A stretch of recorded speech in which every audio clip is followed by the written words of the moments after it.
Varınca mı oturayım senin yanında? Ben isterim şimdi biraz yalnız kalayım. İşte o zaman.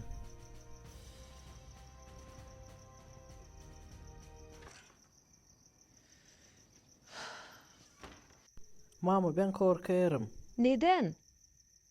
Sen gitmedin kiliseye, dua etmeyirsin başka. Ben anlamıyorum ne oluyor. Bunu zor anlatma. Ben mi kabahatlıyım? Belki ben bir şey yaptım. Sen değilsin kabahatli uşağım. Otur. Sheldon. Anneanne religiye öyle bir anneye yokunca argüman bulma. Da şimdi bende zor zamanlar. Sen başka inanmıyorsun Allah'a mı? Sen bu iş için düşünme. Ben kendim lazım ucunu bulayım. Varınca mı ben yardım edeceğim sana da sen bakacaksın bu işe başka taraftan. Bilmiyorum oğlum.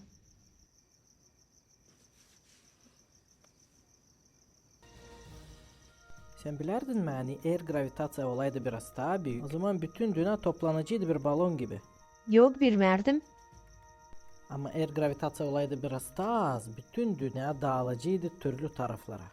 Olmayıcıydı ne yıldızlar ne planetalar. Ne için sen bunu söylersin Sheldon? Gravitasyon kuvveti tamam o kadar ne kadar lazımlı.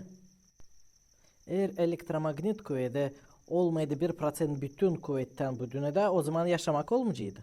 Varınca hepsi bu işler kendi kendisine peydalansın. Ne için sen bana söylersin argümanları hani Allah var. Sen kendin ona inanmıyorsun. Logikayla düşünerek bu dünyanın doğru yapılan sistemalarından biz görürüz hani var yaratıcı. Oğlum sağ ol senin yardımın için. Ama bu logika burada bulunur. Benim problemimse bulunur burada. Bu dünyada var 5 milyar insan. Da bana düştü en iyi ana. Kendi kendisine olabilir mi böyle?